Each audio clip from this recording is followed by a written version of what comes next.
اعوذ باللہ من الشیطان الرجیم بسم اللہ الرحمن الرحیم اللہم صلی علی محمد وعلی آلہ واصحابہ وبارک وسلم۔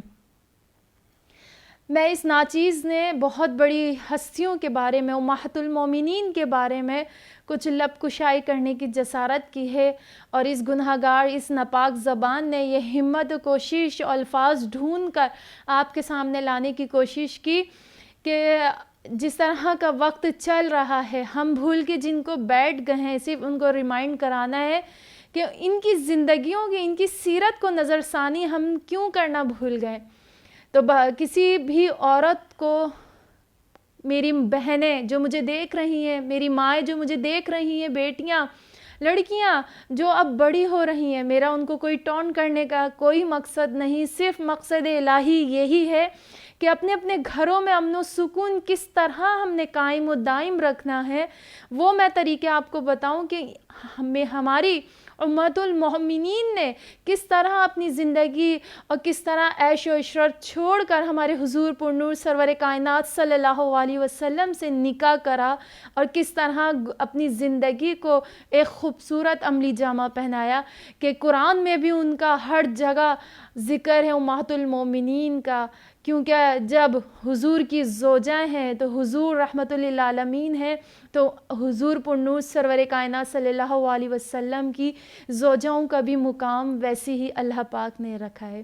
تو اس لیے اللہ پاک نے ان کی زندگیاں، ہم کسی اور کی زندگی کیوں اٹھائیں؟ ہم دوسروں کی مثالیں دیتے ہیں کہ فلاں گھر میں وہ عورت بہت اچھی باتیں دینی چاہیے، ایک دوسرے سے اویئرنیس ملتی ہے، کوشش ہمت ملتی ہے کہ ہم بھی ایسے بنیں۔ تو کیوں نہ آج میں اتنی بڑی شخصیت کہ میرے پاس وہ الفاظ نہیں، میرے پاس انداز نہیں، میں گناہگار ہوں، بس میری اس ناچیز کوشش کو، چھوٹی سی کوشش کو اللہ پاک اپنی بارگاہ میں قبول فرماتے ہوئے اپنے خوبصورت ٹاپک کے ساتھ چلتے ہیں۔ میری ویڈیو آخر تک دیکھیے گا، امید کرتی ہوں سیکھنے کو بہت کچھ بھی ملے گا اور سمجھنے کے لیے بھی بہت کچھ، اور آپ کی انفارمیشن میں، نالج میں اضافہ بھی ہوگا۔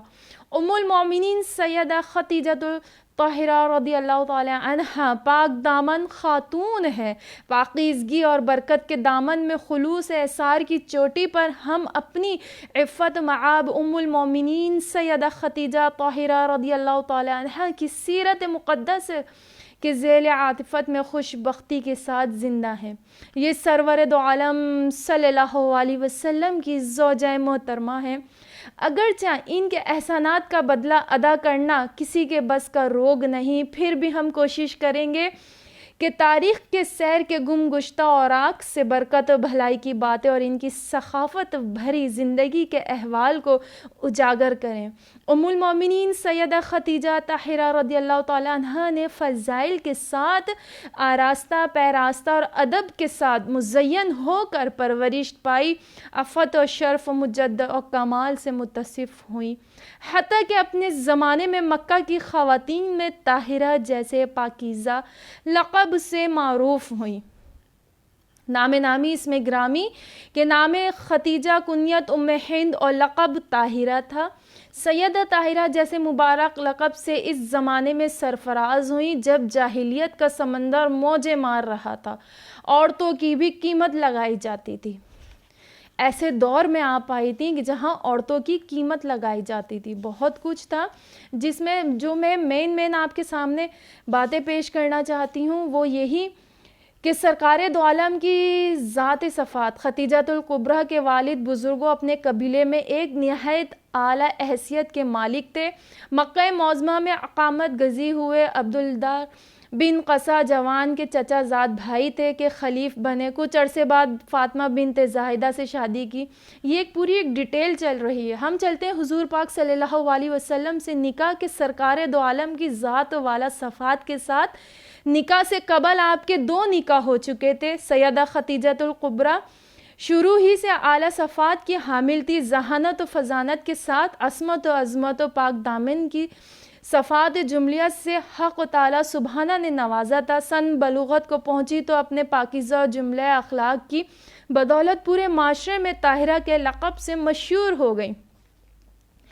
آپ کے 2 نکاح ہو چکے تھے۔ تو جب سیدہ خدیجہ رضی اللہ تعالیٰ عنہ کو معلوم ہوا کہ محمد بن عبداللہ امین ان کے چچا میرا مال شام لے جا کر فروخت کرنے کا مشورہ دے رہے ہیں، کیونکہ آپ تجارت فرماتی تھیں، ہجرت کرتی تھیں، بزنس، آسان الفاظوں میں آپ کو بتاؤں کہ بزنس کرتی تھیں آپ۔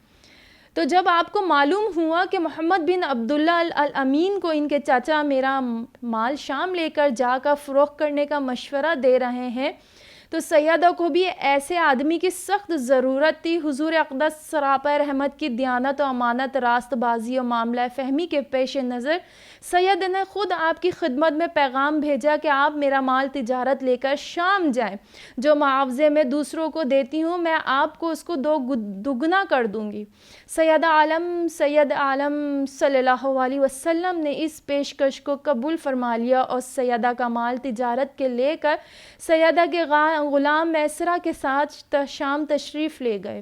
راستے میں میسرہ نے سید عالم کی بہت سی باتیں ایسی مشاہدہ کی جو عام آدمیوں میں نہیں پائی جاتی تھیں، جنہیں عربی میں خوارق العادات کہا جاتا ہے۔ دوران سفر میں یہ واقعہ بھی پیش آیا کہ جب آپ نے شام کے سفر میں ایک درخت کے نیچے قیام فرمایا تو وہاں ایک راہب بھی موجود تھا۔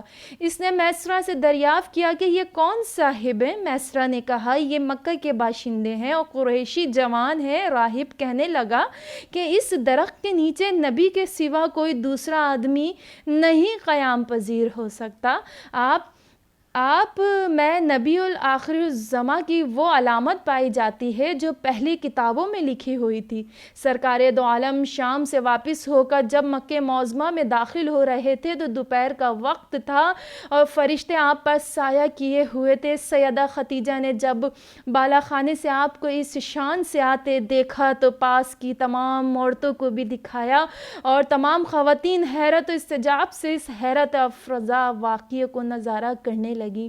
سید عالم صلی اللہ علیہ وسلم اپنی پیشوارانہ مہارت و دیانت داری کے باعث سیدہ خدیجہ کی توقعات سے دگنا زائد منافع کما کر واپس مکہ پہنچے۔ سیدہ بھی ایک دیانت دار خاتون تھی۔ انہوں نے حضور انور صلی اللہ علیہ وسلم کے اس سفر کے عوض جو معاوضہ طے کیا تھا اس سے دوگنا رقم انہیں ادا کی۔ دونوں کی یہ روشناسی احساسات رفاقت سیدہ خدیجہ کے لیے جذبات کا روپ دھار رہی تھی۔